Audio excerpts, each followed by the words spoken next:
On Sunday, May 29th, 2022, at 10:47 p.m., a black Ford Taurus operated by Kybell Stark and sole occupant was traveling westbound on O Street when it struck a white Toyota Corolla driven by Emily Siebenor and Edith Hermoso.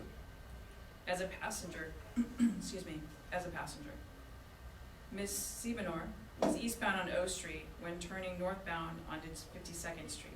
The front end of Mr. Stark's vehicle struck the passenger side of Ms. Siebenor's vehicle. After the initial impact, both vehicles left the roadway and continued over to the north side sidewalk west of the intersection area, striking multiple bystanders who gathered to observe an event where vehicles traveled along O Street over the Memorial Day weekend. The driver of the Toyota Corolla, 20-year-old Emily Siebenor, and her passenger, 22-year-old Edith Hermoso, both succumbed to their injuries and were pronounced deceased at the scene. 20 bystanders sought medical care as a result of the crash, 2 of which remained hospitalized. In the days that followed this tragic incident, the Lincoln Police Department crash investigators analyzed evidence, interviewed witnesses, and were able to determine the circumstances that caused this collision. Electronic data collected from Stark's vehicle showed the vehicle was traveling close to 90 miles per hour, moments before the collision. Upon the officer's arrival at the scene and contacting Mr. Stark, officers suspected he was impaired due to possible drugs or alcohol. It was determined that Mr. Stark was under the influence of marijuana. This morning, 18-year-old Kybell Stark turned himself in to the Lancaster County Jail and our investigator. He was lodged for 2 counts of manslaughter and 2 counts of driving under the influence with serious bodily injury. The Lincoln Police Department continues to extend its condolences to the families and friends of the 2 young lives taken from this community and asks the public to respect their privacy as they grieve the loss of their loved ones. Unfortunately, we couldn't have our investigator here to answer any questions in regards to the investigation. Right now, he's with the families that were injured that are still remain in the hospital. But I'll try to answer any questions you might have. How do we spell the driver's name, the 18-year-old? Kyvell is his first name. Stark, Stark. What is the condition of the 2 injured bystanders who are still in the hospital? I don't have that right now. And how did you guys determine that Stark was under the influence of marijuana? Obviously, it stays in the system a while, so how did you come to that conclusion? So first there's testing at the scene through our DRE, drug recognition evaluation.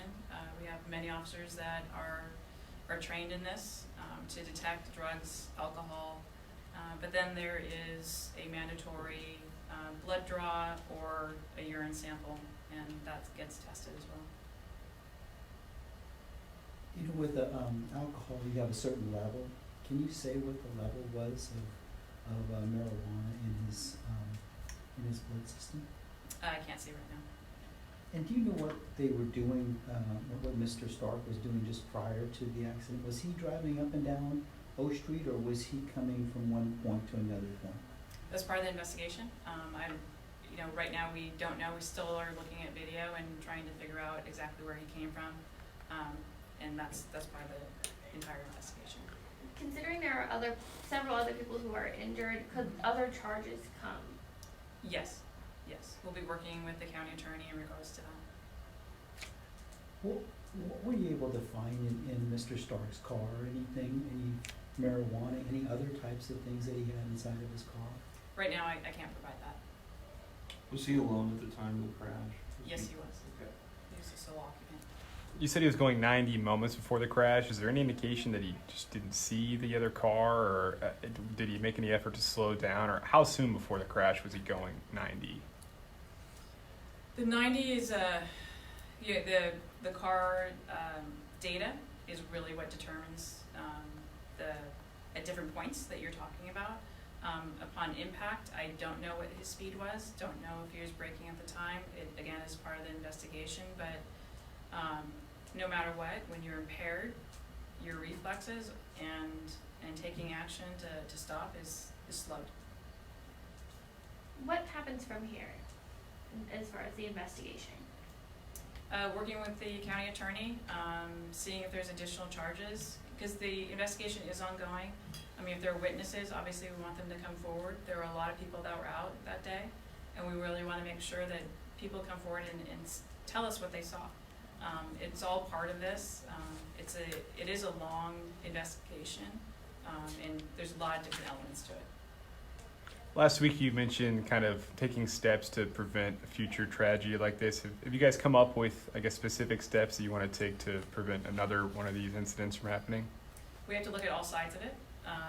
This has been a historical event. We don't want to stop people from